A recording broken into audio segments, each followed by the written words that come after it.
This is Jonathan, Blue Line Motors. Today we're going to remove the taillights from a 2014 through 2021 Toyota Tundra.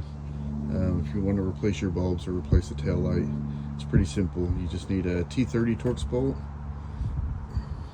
and you have two screws to remove, one here and one here.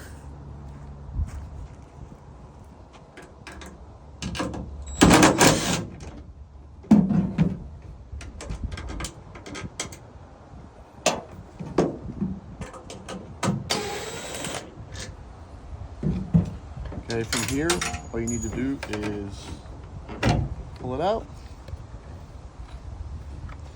To remove the things, just twist, twist, and twist.